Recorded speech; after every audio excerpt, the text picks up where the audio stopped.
Hola, damos la bienvenida a toda mente curiosa que nos acompaña hoy en esta nueva exploración a fondo.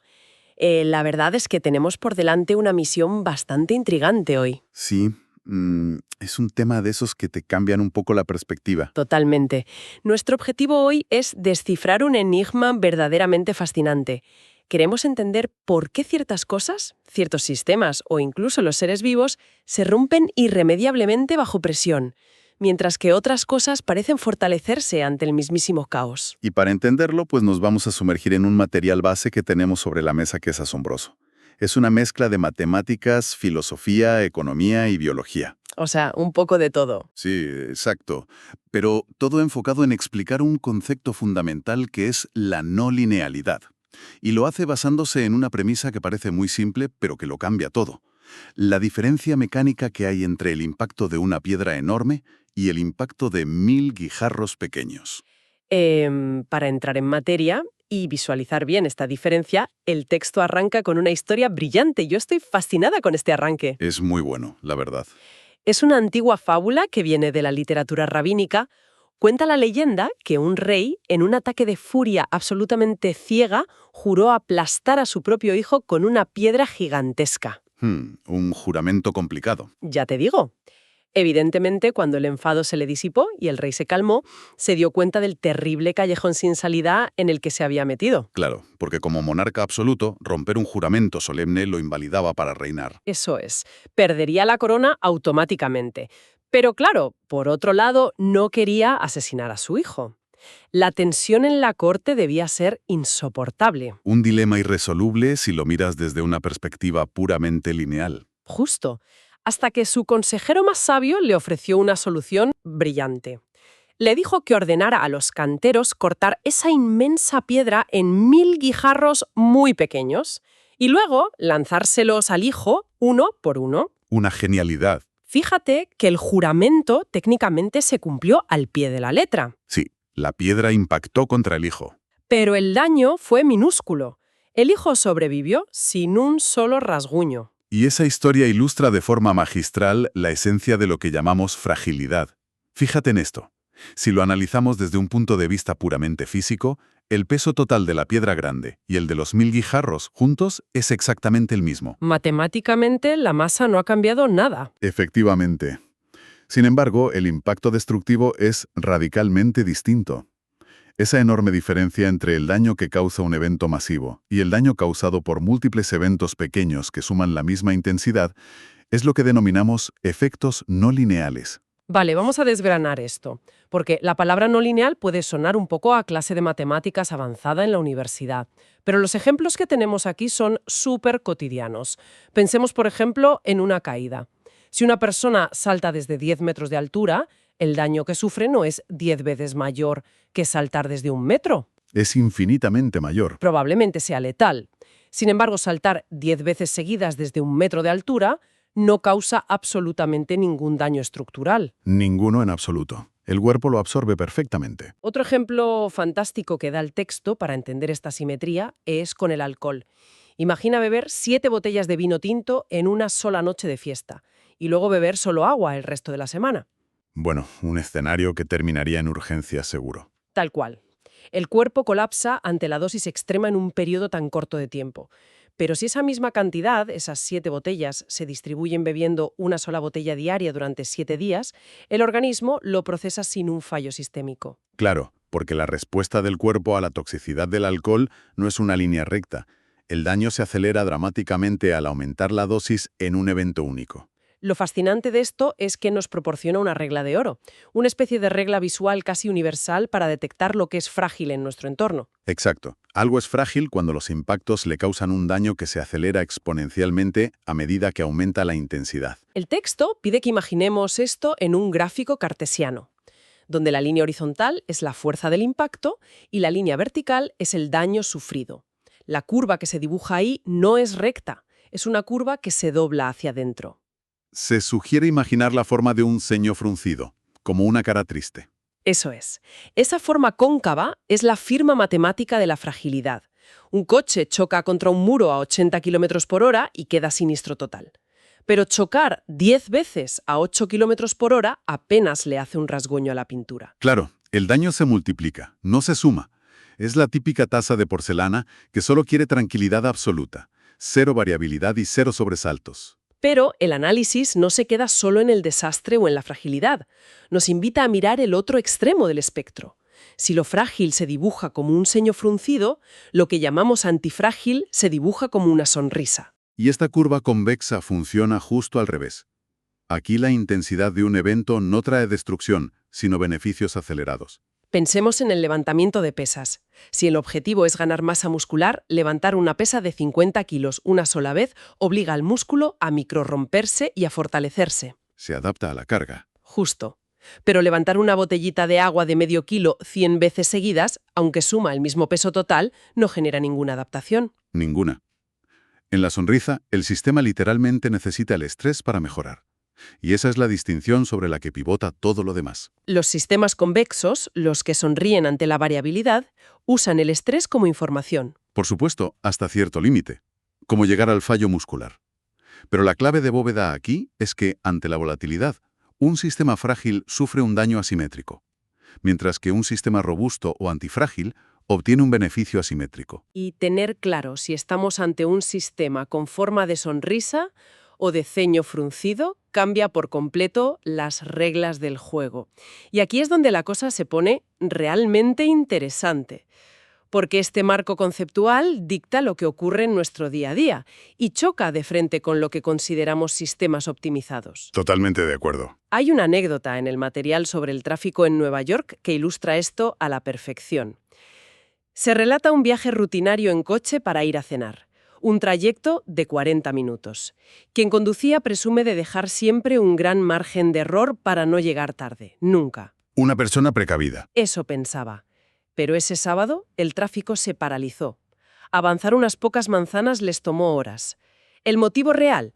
La ciudad había cerrado parcialmente un puente para rodar una película. Asumiendo que al ser fin de semana, el flujo de coches lo absorbería sin problema. Claro.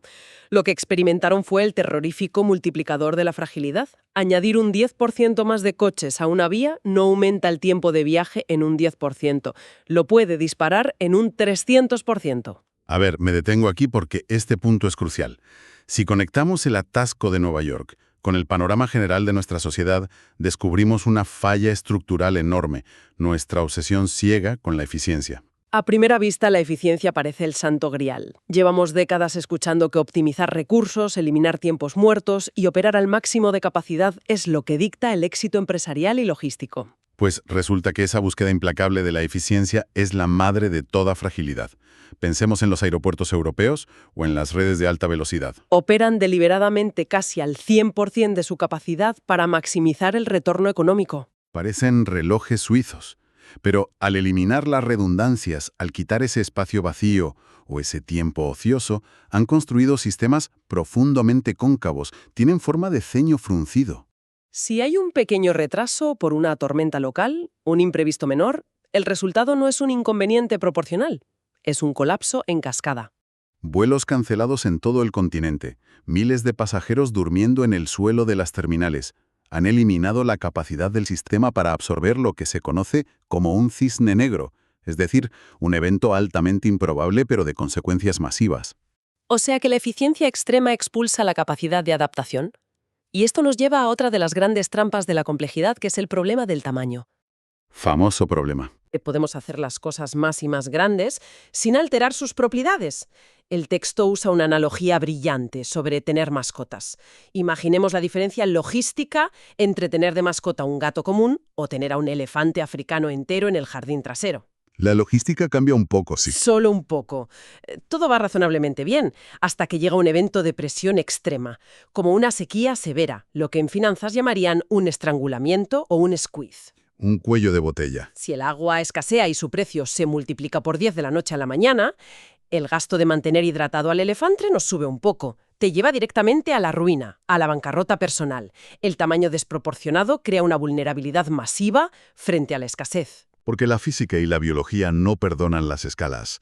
El tamaño trae fragilidad mecánica intrínseca. Hay un concepto del investigador Jared Diamond que lo clava. Si un ratón cae desde una altura de varios metros, rebota y sigue corriendo. Porque la velación entre su masa y su superficie disipa la energía de la caída. Exactamente. Pero si un elefante simplemente tropieza y cae de lado desde su propia altura, el impacto brutal de su inmensa masa le rompe los huesos. Las proporciones cambian drásticamente las reglas de cómo el sujeto interactúa con la gravedad y con su entorno. Más grande casi nunca significa más resistente. Rara vez lo es. Pero claro, si sacamos a este elefante de la sabana y lo metemos en los rascacielos del distrito financiero moderno, las consecuencias son escalofriantes. Revisando los datos, el caso del banco francés Société Générale a principios del año 2008 es de película. Madre mía, qué caso aquel. En cuestión de un fin de semana, la directiva descubre que un solo broker, un trader, llamado Jérôme Kerviel, había estado asumiendo unos riesgos descomunales.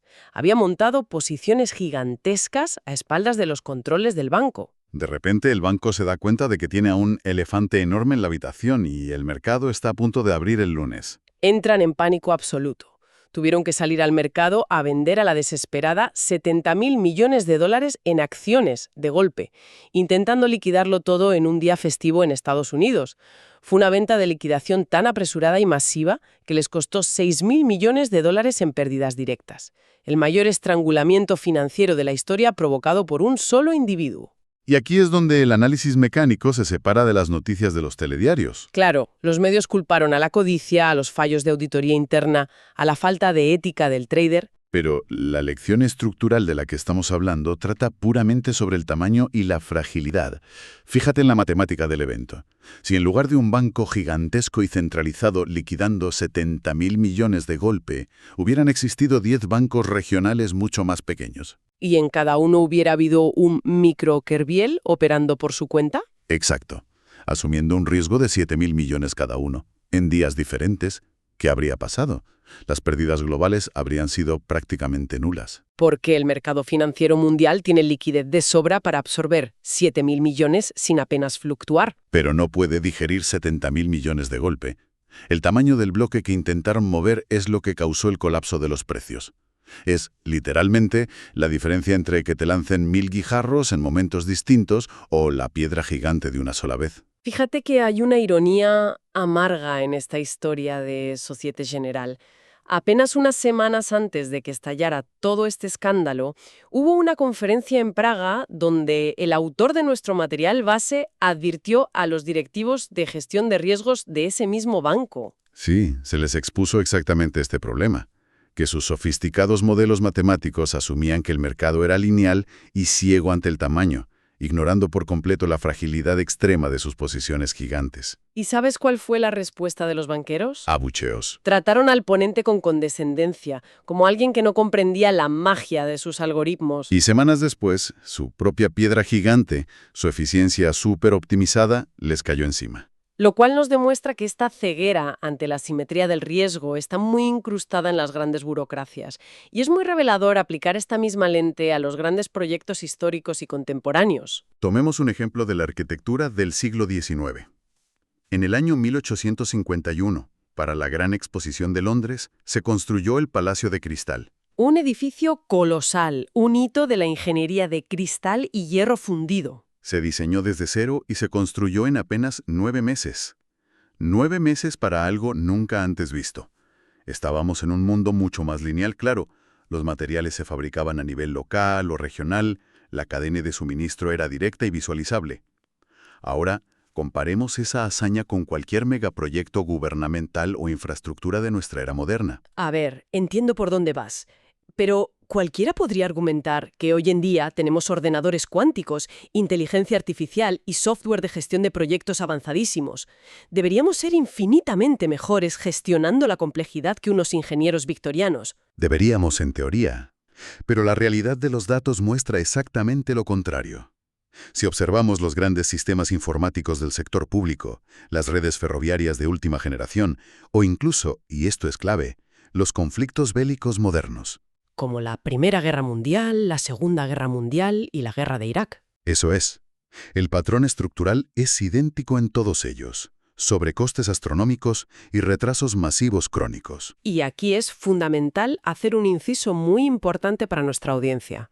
Cuando en este análisis se mencionan eventos tan complejos como la Primera o Segunda Guerra Mundial o la Guerra de Irak, no estamos emitiendo absolutamente ningún juicio político o ético sobre las decisiones de entrar en esos conflictos. Ninguno en absoluto.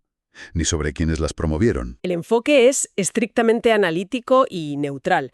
Se utilizan puramente como los ejemplos definitivos de proyectos gigantescos llevados a cabo por enormes burocracias contemporáneas. Efectivamente, es una disección anatómica de la estructura del riesgo. Lo que se demuestra es que los gobiernos modernos modelan el coste de sus gigantescas empresas asumiendo que el mundo es lineal. Calculan que un despliegue logístico o un megaproyecto de software durará, digamos, 2 años y costará 100 millones. Pero la complejidad, la enorme red de contratistas, la altísima interdependencia global de los componentes de hoy en día aseguran que cualquier imprevisto genere un efecto multiplicador catastrófico. Y la asimetría de los errores en proyectos complejos funciona en una sola dirección. El tiempo y el dinero solo pueden aumentar ante un fallo, nunca disminuir. Un vuelo transatlántico rara vez aterriza 3 horas antes de lo previsto. Pero fácilmente puede retrasarse un día entero por una tormenta. Ignorar que el riesgo es asimétrico es la razón mecánica por la que los presupuestos públicos terminan multiplicándose por 10. Es el elefante que no cabe por la puerta. Es que la ilusión del control lineal nos cuesta miles de millones. Y cambiando un poco el foco, pero manteniendo exactamente la misma lente matemática, resulta fascinante ver cómo aplicamos esta misma ignorancia mecanicista a nosotros mismos, a nuestro propio cuerpo. Sí, el análisis entra en la biología y la ecología con una crítica feroz a las recomendaciones modernas de nutrición. Esas pautas que parecen diseñadas para la cadena de montaje de una fábrica de coches, que nos instan a consumir calorías, vitaminas y macronutrientes con una regularidad milimétrica todos y cada uno de los días. Claro, como si nuestro metabolismo fuera el depósito de gasolina de un motor que necesita un flujo constante para no calarse. Esa visión monótona es un tremendo error biológico porque ignora un principio evolutivo fundamental. La hormesis. Eso es. La hormesis es el fenómeno por el cual los sistemas biológicos se fortalecen y regeneran ante dosis moderadas de estrés y, sobre todo, ante la variabilidad. O sea, la curva de la sonrisa que mencionábamos al principio. Exactamente. En lugar de comer lo mismo todos los días a las mismas horas, el organismo responde de maravilla a la aleatoriedad. Por ejemplo, alternar un día de ayuno casi total, que somete a las células a un estrés que activa vías metabólicas de limpieza profunda y reparación. Seguido de un día de banquete abundante en proteínas. Esa privación seguida de exceso imita nuestro entorno evolutivo. Nuestro cuerpo no solo tolera esa variación, sino que depende de ella para no atrofiarse. La monotonía dietética constante, esa falsa estabilidad, nos hace metabólicamente frágiles. Es tela de interesante pensar que el confort constante es en realidad una agresión silenciosa a nuestra salud. Y si ampliamos un poco más la vista, desde el cuerpo humano a todo el ecosistema planetario, la fragilidad que hemos creado da bastante vértigo. Sí que lo da. El problema de la globalización es que nos está empujando a todos, a miles de millones de personas, a intentar pasar por los mismos estrechos cuellos de botella al mismo tiempo. De repente, todo el planeta demanda masivamente las mismas especies exactas, como el atún rojo o el café arábica. O todo mundo quiere viajar a los mismos destinos en las mismas semanas, como intentar pasear por Venecia en pleno mes de agosto. Esa hiperconcentración elimina la variabilidad natural y crea una fragilidad inmensa.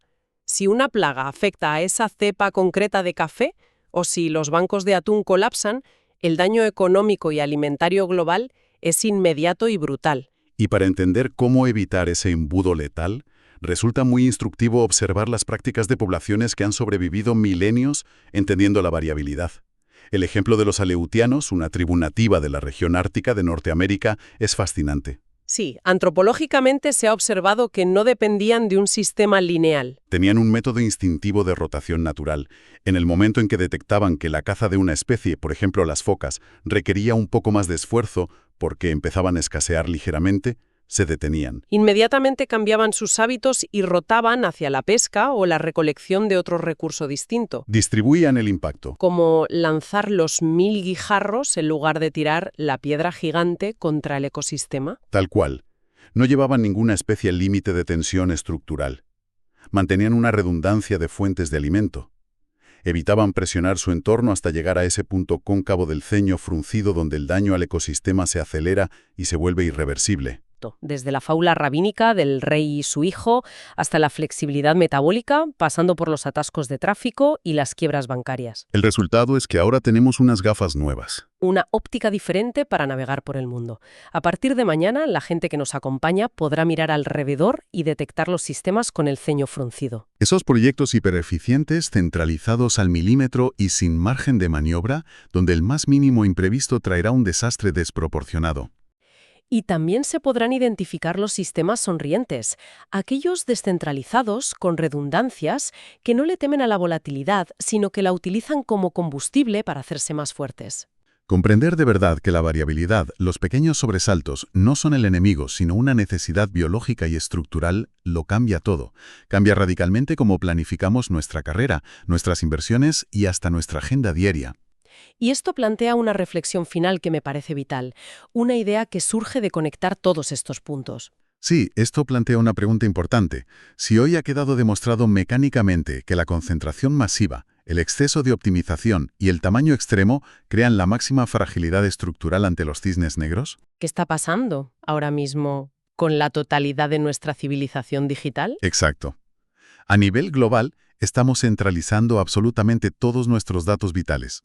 El sistema financiero, los historiales médicos de naciones enteras, la red eléctrica y la inteligencia artificial en un par de gigantescas nubes de servidores gestionados por 3 o 4 megacorporaciones mundiales. Hemos eliminado las pequeñas redundancias locales en favor de una eficiencia en la nube supuestamente perfecta. Y la gran pregunta es, ¿no hemos construido, sin darnos cuenta, la piedra gigante más colosal de toda la historia humana? Y la hemos suspendido directamente sobre nuestras propias cabezas. Esperando que un solo gran fallo tecnológico imprevisto, una sola línea de código errónea, se rompa y nos aplaste a todos a la vez. Madre mía. Esa es una imagen que congela la sangre, pero encapsula a la perfección el enorme peligro de ignorar la no linealidad en el diseño de nuestro futuro. Es una reflexión muy necesaria. Es una idea inmensa, muy provocadora, para que cada mente curiosa que nos ha prestado sus oídos hoy la mastique y la explore por su cuenta. Ha quedado clarísimo que entender y respetar las leyes de la fragilidad puede ser literalmente la diferencia entre adaptarnos o colapsar frente a la incertidumbre que siempre trae el futuro. Ha sido un análisis verdaderamente revelador. Nos despedimos por hoy dejando a nuestra audiencia con esta gran reflexión zumbando en la cabeza. Esperamos reencontrarnos pronto en nuestra próxima inmersión profunda. Hasta entonces.